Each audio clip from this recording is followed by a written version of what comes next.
Hello friends, welcome to BPSC Darpan. आज का हमारा टॉपिक है प्रमुख निधन। 2022-23 में हुए प्रमुख निधन, मतलब 2022-23 में कुछ प्रमुख व्यक्तियों का, कुछ सेलिब्रिटी का निधन हुआ है, जहां से क्वेश्चंस एग्जाम में पूछे जाने की संभावना है। और ज़्यादातर एग्जाम में एक आध क्वेश्चंस यहां से ज़रूर पूछे जाते हैं। तो चलिए हम इस छोटे से टॉपिक का जो करंट अफेयर से रिलेटेड है उसे हम स्टडी करते हैं। फर्स्ट है, गोदावरी दत्ता कौन थी जिसका हाल ही में निधन हुआ है? तो गोदावरी दत्ता जो है मिथिला पेंटिंग से संबंधित थी और उसे 2019 में पद्मश्री से सम्मानित किया गया था। मिथिला पेंटिंग जो मिथिला मधुबनी पेंटिंग के रूप में भी फेमस है, कहीं कहीं पर आपको मिथिला पेंटिंग या मधुबनी पेंटिंग लिखा मिलेगा। तो मिथिला पेंटिंग या मधुबनी पेंटिंग से संबंधित थी गोदावरी दत्ता, जिसका हाल ही में निधन हुआ है और उसे 2019 में पद्मश्री से सम्मानित किया गया था। जुआन विसेंट पेरेज मोरा वेनेजुएला के निवासी तथा दुनिया के सबसे बुजुर्ग व्यक्ति थे, जिसका एज 114 वर्ष था और 114 वर्ष के एज में उनकी मृत्यु हुई है। डॉक्टर हेज जी गिंगगोब, थोड़ा नाम अटपटा है, याद रखेंगे। डॉक्टर हेज जी गिंगोब जो नामीबिया के राष्ट्रपति थे, जिनका हाल ही में निधन हो गया है और वह भारत के प्रोजेक्ट चीता में अहम योगदान प्रदान किया है। जैसा कि आप जानते भी होंगे, भारत ने नामीबिया से चीता लाया है, अपने यहाँ इंपोर्ट किया है। अपने जो एमपी के पन्ना रिजर्व है, उसमें राष्ट्रीय अभ्यारण्य है, उसमें चीता का संरक्षण दिया है। चीता का कह सकते हैं कि एक नेशनल राष्ट्रीय हैबिटेट, या कह सकते हैं उसके लिए एक नेचुरल हैबिटेट बनाने की कोशिश की है। तो प्रोजेक्ट चीता में उनका बहुत बड़ा योगदान था डॉक्टर हेज जी गिंगोब का, जो नामीबिया के राष्ट्रपति थे। हाल ही में उसका निधन हुआ है। पंडित राजीव तारानाथ महान सरोदवादक थे। यहाँ से आपके एग्जाम में सीधी से क्वेश्चन ऐसे भी पूछा जा सकता है, इनमें से कौन एक महान सरोदवादक हैं? तो याद रखेंगे पंडित राजीव तारानाथ। या ये भी क्वेश्चन पूछा जा सकता है, पंडित राजीव तारानाथ जी जिनका हाल ही में निधन हुआ है, वह इनमें से किससे संबंधित हैं? तो याद रखेंगे यह सरोदवादक हैं। इब्राहिम रईसी जो ईरान के राष्ट्रपति थे, हाल ही कुछ दिन पहले उसका एक प्लेन दुर्घटना में, हेलीकॉप्टर दुर्घटना में निधन हो गया है और यह जो है जो सभी न्यूज़ चैनल की सुर्खी रही थी और बहुत सारे कंट्रोवर्सी भी है। जैसे कि आप जानते होंगे, उनके ऊपर कितने ऐसी चीज़ें हैं कि जो कह सकते हैं कन्फर्म नहीं है। कुछ लोगों को कहना है कि उसे इजराइल ने मरवाया है और कुछ का कहना है यह नेचुरल जो है क्राइसिस था, जो हेलीकॉप्टर दुर्घटना थी। ईरान के पूर्वी अजरबैजान प्रांत के ऊजी गांव के पास हेलीकॉप्टर दुर्घटना में उसका निधन हो गया, जिसमें उनके साथ 7 और लोग थे, जिसमें उनके विदेश मंत्री हसीन अमीर अब्दुल्लाहियन भी इसमें शामिल थे।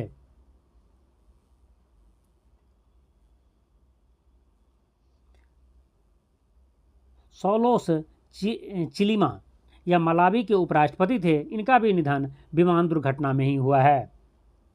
शफीकुर रहमान बर्क यह भारत के सबसे उम्रदराज सांसद थे, जिसका हाल ही में निधन हुआ है। कमला बेनीवाल यह गुजरात के पूर्व राज्यपाल थे। अंशुमान गायकवाड़ यह पूर्व भारतीय क्रिकेटर और कोच थे, जिनका हाल ही में निधन हुआ है। यामिनी कृष्णमूर्ति जो भारतनाट्यम और कुचिपुड़ी नृत्यांगना थी। देखिए, यदि आप किसी भी एग्ज़ाम की प्रिपरेशन कर रहे हैं तो आपके लिए तो इम्पोर्टेंट है ही, यह और कई रीजन से वेरी इंपॉर्टेंट बन जाता है। पहला, इस टाइप के क्वेश्चंस कई बार पूछे गए हैं, खास करके यामिनी मूर्ति के ही बारे में। यामिनी मूर्ति इनमें से किससे संबंधित है? खास करके एसएससी के एग्जाम में बहुत बार पूछा गया है और यह यामिनी मूर्ति भारतनाट्यम से संबंधित है। यह आंसर होते आया है, क्योंकि एसएससी में सिर्फ 4 ऑप्शन होते हैं, जिसमें से एक भारतनाट्यम होता है और कुचिपुड़ी नहीं रहता है।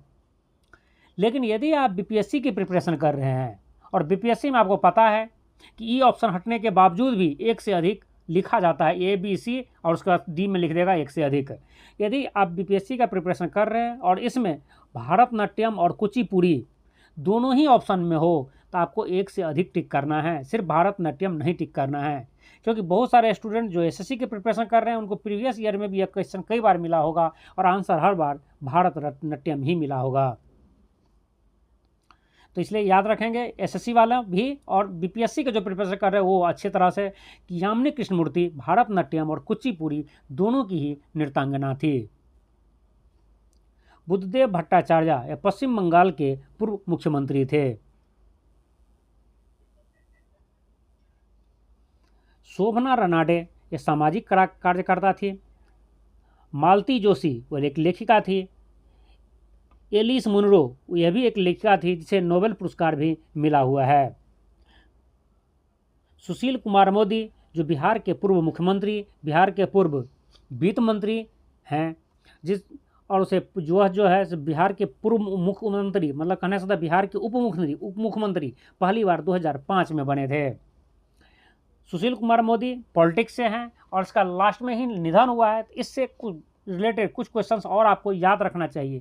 क्यों रखना चाहिए पहले मैं ये आपको बता देता हूँ।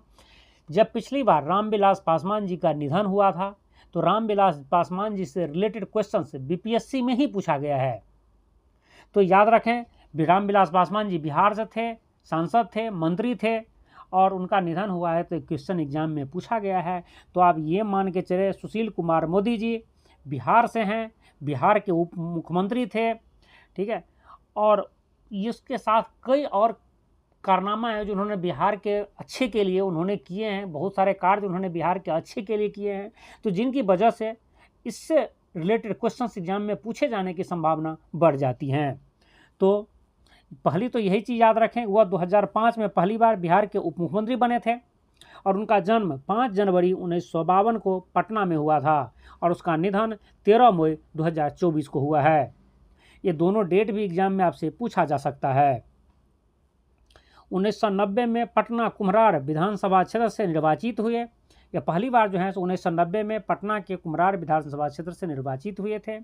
2004 में भागलपुर से 14वीं लोकसभा सदस्य के लिए उन्होंने चुने गए थे। कहने का मतलब 1990 में जब पहली बार विधानसभा के लिए इलेक्शन लड़ा था उन्होंने कुम्हरार पटना से और 2004 में उन्होंने भागलपुर से लोकसभा सदस्य बने थे। 2020 में राज्यसभा के लिए वह निर्विरोध चुने गए थे। मतलब यह विधानसभा, लोकसभा और राज्यसभा सभी के लिए चुने जा चुके हैं।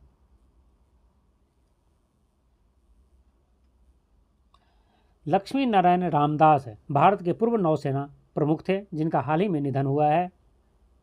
अजीज कुरैशी यह उत्तर प्रदेश के पूर्व राज्यपाल थे। पंकज उदास ये गज़ल गायक थे, बहुत ही फेमस थे, ठीक है। पंकज उदास उनका गाना, उनके गज़ल बहुत सारे आप टीवी रेडियो पर भी सुने होंगे। एफएम पर इसे बार बार चलाया जाता था पहले। पंकज उदास जो हैं गज़ल गायक थे। मनोहर जोशी यह महाराष्ट्र के पूर्व मुख्यमंत्री और पूर्व लोकसभा एवं राज्यसभा सदस्य थे। अमीन सयानी ये रेडियो संचालक थे। प्रभा अत्रे ये मशहूर शास्त्रीय गायिका और किराना घराने से संबंधित थी। देखिए यहाँ से जो क्वेश्चंस है इस टाइप के क्वेश्चंस कई बार एग्जाम में पूछा गया है और प्रभा अत्रे से ही रिलेटेड क्वेश्चंस पूछा गया है। सिंपल से आपसे एग्जाम में ये पूछ देगा कि प्रभा अत्रे इनमें से किस घराने से संबंधित है और 3-4 घराने का नाम आपको दे देगा। तो याद रखेंगे प्रभा अत्रे किराना घराने से संबंधित है। रिसेंटली अभी से 2 या 2.5 महीना पहले एसएससी का एग्जाम हुआ था, यही सेम क्वेश्चन एसएससी एग्जाम में पूछा गया था। प्रभा अत्रे इनमें से किस घराने से संबंधित है। तो याद रखेंगे यह किराने घराने से संबंधित है और यह मशहूर शास्त्रीय गायिका थी जिसका हाल ही में निधन हो गया है। लेकिन तो अभी निधन हुआ है, लेकिन उनको शायद जिंदा रहते ही जब वो जिंदा थी तब भी कई एग्जाम में इस क्वेश्चन को पूछा गया, प्रभा अत्रे इनमें से किस घराने से संबंधित हैं। डॉक्टर नित्या आनंद भारत की पहली गर्भ निरोधक गोली सहेली के खोजकर्ता जिनका हाल ही में निधन हो गया है, जो पूरी भारत में या कह सकते हैं पूरी दुनिया में जो सहेली गर्भ निरोधक गोली के नाम से जो बिकती हैं, जिसके खोजकर्ता भारतीय थे और वो थे डॉक्टर नित्यानंद आनंद। मुनव्वर राना मशहूर शायर और उर्दू भाषा के साहित्यकार थे। हेनरी किसिंजर अमेरिका के नोबेल शांति पुरस्कार विजेता थे, जिनका हाल ही में निधन हो गया है। फातिमा बीबी सुप्रीम कोर्ट के पहली महिला जज। और जैसे कि आप जानते होंगे, आपके एग्जाम में भी कई बार यह क्वेश्चन पूछा गया होगा या प्रीवियस पेपर में देखे होंगे, सुप्रीम कोर्ट की पहली महिला जज इनमें से कौन है? तो यह थी फातिमा बीबी, जिसकी हाल ही में निधन हो गई है।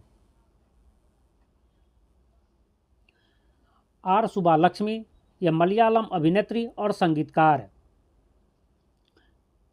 विजयकांत, ये तमिल भाषा और डीएमडीके पार्टी के संस्थापक थे। यह तमिल अभिनेता थे और डीएमडीके पार्टी के संस्थापक भी थे। राजकुमार कोहली, यह फिल्म निर्माता और निर्देशक थे। बिशन सिंह बेदी, ये पूर्व महान क्रिकेटर और स्पिनर गेंदबाज थे। और एम.एस. स्वामीनाथन, वो कृषि वैज्ञानिक थे। भारत में हरित क्रांति के जनक वही हैं। और यह कई बार एग्जाम में पूछा जा चुका है, इनमें से भारतीय हरित क्रांति के जनक कौन हैं? तो याद रहेंगे एम.एस. स्वामीनाथन। और एम.एस. स्वामीनाथन, ये क्वेश्चंस, ये पॉइंट याद रखेंगे, आपके एग्जाम में पूछे जा सकते हैं, क्योंकि उसके पूछे जाने की संभावना बहुत ज़्यादा है, क्योंकि उनका हाल ही में निधन हुआ है। और उसके साथ साथ एम.एस. स्वामीनाथन को भारत रत्न पुरस्कार 2024 दिया गया है। तो इस तरह से निधन से रिलेटेड जो कुछ इम्पोर्टेंट पॉइंट थे या कुछ महान पुरुष थे जिनकी हाल ही में निधन हो गया है, जिससे एग्जाम में क्वेश्चंस आते हैं, तो यह हमारा एक छोटा सा टॉपिक कंप्लीट हो गया है। हम नेक्स्ट टॉपिक में स्टडी करेंगे भारत सरकार के आगामी लक्ष्य। भारत सरकार के जो 2025 से लेकर के 2070 तक कौन कौन से लक्ष्य रखे हैं, जिनमें चंद्रयान 4 कब लॉन्च होगा, भारत विकसित राष्ट्र कब बनेगा, और इस तरह से भारत कार्बन की जो नेट जीरो का लक्ष्य कब तक का रखा है। इन सभी टाइप के जितने भी क्वेश्चंस हैं, अभी तक जितने क्वेश्चंस एग्जाम में पूछे गए हैं या पूछे जा सकते हैं, उन सब का कलेक्शन हम नेक्स्ट वीडियो में लेकर के आएंगे। यदि यह वीडियो आपको यूजफुल लगा हो तो उसे लाइक कर दीजिए, अपने फ्रेंड्स को शेयर कर दीजिए। और आप इस चैनल पर नए हैं और इसी तरह के वीडियो देखना चाहते हैं तो आप हमारे इस चैनल को सब्सक्राइब कर लीजिए। जय हिंद।